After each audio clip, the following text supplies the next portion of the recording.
Hi everyone, hope you are doing well from wherever you're watching this channel, depending on your time zone. Now, yesterday, President William Samoei Ruto was in Homa Bay County, where he attended a Sunday service at AIC Church. Of course, he had joined the congregants just to help the church in fundraise drive to accomplish the construction of the ongoing church building. But then I got a chance to listen to the president when he gave his speech, and I know most of you, of course, have heard that speech. And at the same time, when Ruto got out of the church also to address the people whom we refer to as hustlers, I was also listening to him. But seemingly, you will see a president who was setting a tone for 2027 election, and again, a president who is seemingly repeating the same rhetoric of what he was doing during the 2022 campaign, of course, before the election. I do not see any difference. And if there is, then it was very little. But let me go through what he posted, and after that, I'm just going to point out some of the issues that Ruto talked about. No region will be discriminated in the process of transforming this country. This is my commitment. Thank you, the people of Homa Bay, for the warm reception. You can see a number of members of parliament, of course, from the region, and he came with Lynn Nyoro. I did a video, of course, a separate one, on the reason why Gladys Wanga, the Homa Bay governor, was not able to attend this event. But now we are looking on Ruto's speech that he gave when he was in Migori, in Homa Bay County, and what it means for people of Migori, Kenyans at large also. And before I go deep into what he talked about, just a quick request: you might be watching this channel but you're not subscribed, so my humble request, please consider subscribing so that any other time once we release a video like this one, you will always get notified. Again, to all our returning subscribers and anyone who comment, I must say thank you so much for your unconditional support. Again, I'm requesting you to give our video a thumbs up so that YouTube can recommend our videos to more viewers. Back to our discussion. Now, I'm saying that the Ruto who was in Homa Bay in some 4 months ago during the campaign season is the same William Samoei Ruto with the almost similar speech in Homa Bay again yesterday. Because Ruto, while he was in Homa Bay, he was still promising about 200 billion water project for the people of Homa Bay. The same William Samoei Ruto was also promising for the completion of 5 road projects that was in progress. Of course, when campaign came, some of the road were installed in nafasi iendelee kujengwa. The same William Samoei Ruto was promising about 2,000 affordable houses that he will come to launch, and again 4 more thousand affordable houses that is going to unveil. And then the same William Samoei Ruto was talking about, in fact, promising approval of the new cotton seed to the people of Homa Bay, because you know Homa Bay has a fertile land which can support cotton farming. So he's talking about having a new seed for the farmers in Homa Bay to continue doing the cotton farming. This is still promises. It was not service delivery. Of course, we understand they went for Harambee, and Harambee, you know, is just Harambee. It's not a government project. It can be a goodwill of the government, but not a government project. Because that one was a church. Remember, CDF came in to replace the issues like Harambee. So if you are doing Harambee, it will be maybe for church, and that one is a private. It's not government. Though public property, but not government. Because it is in individuals' hands, some of these churches. So in my own view, I do not see a different William Samoei Ruto. Because when Ruto was campaigning, he was promising he will do that, he will do this, and he will do this. But then the Ruto I have seen yesterday is still the same William Samoei Ruto who is promising. Yes, I'm well aware that Ruto is in office for only, 20 days since he was sworn in. I'm well aware of that. I'm well aware that he's yet to put his cabinet in place. But then if Ruto has not done all these things, then I did not see any reason that Ruto would get on top of his car to again seemingly set a pace of like campaigning for 2027, while claiming that he is again just promising the people of Nyanza that he is going to deliver to them what he had already promised. So you're still making a promise on another promise.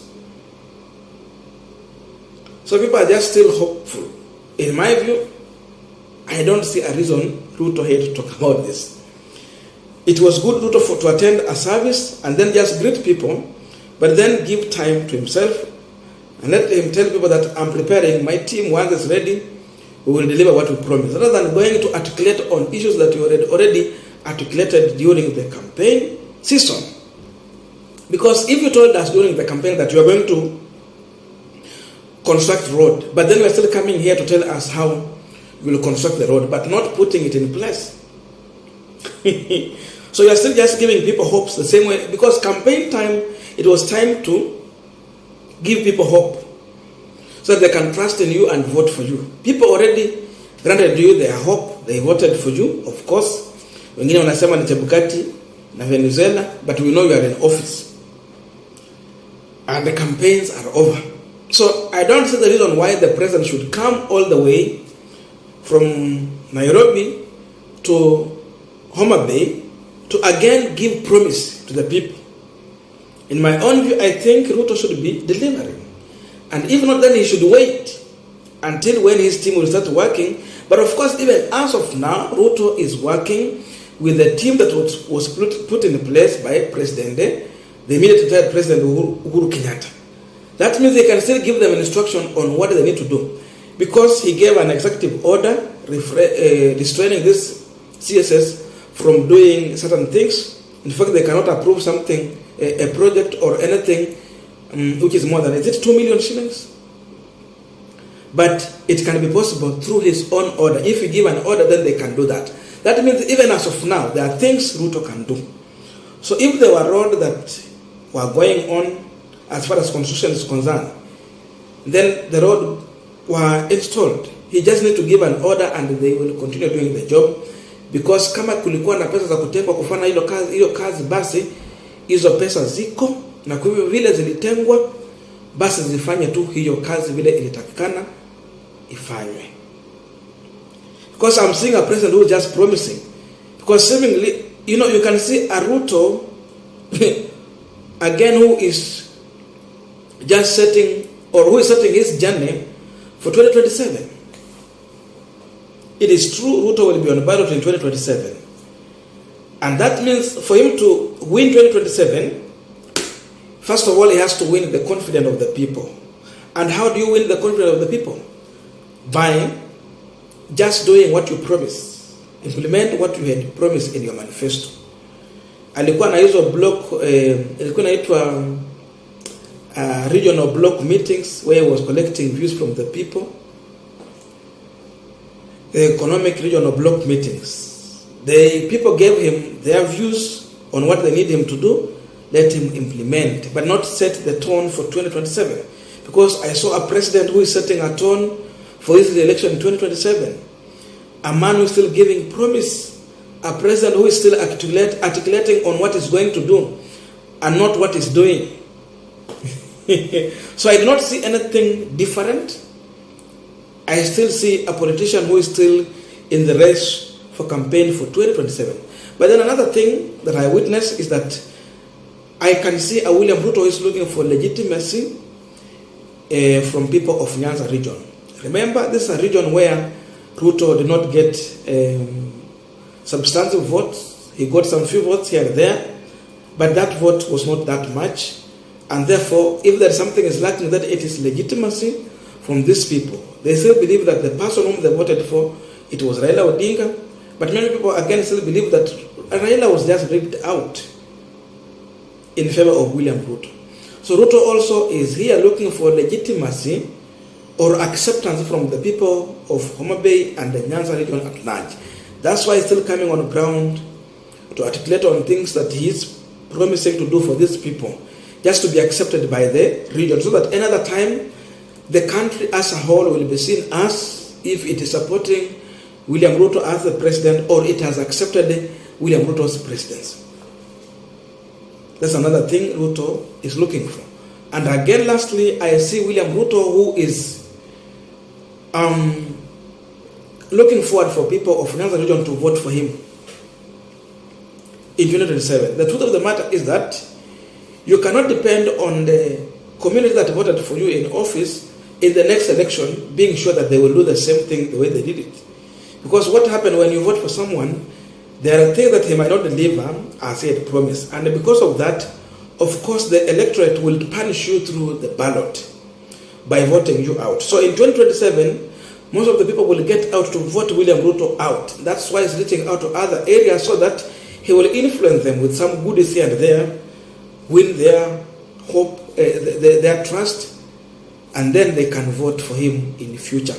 So Ruto is extending an olive branch to Nyanza region, but what I don't see is what he promised, because he's still promising.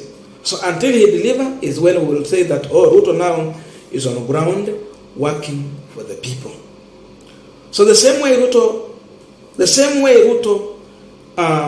launched his campaign for 2022 in 2017, I see the same William Ruto launching his 2027 campaign in 2022. I don't see anything different. That's my view. I don't know what to think about this, but let us meet in the comment section to have a continuation of this conversation. Otherwise, thank you so much. See you in the next video.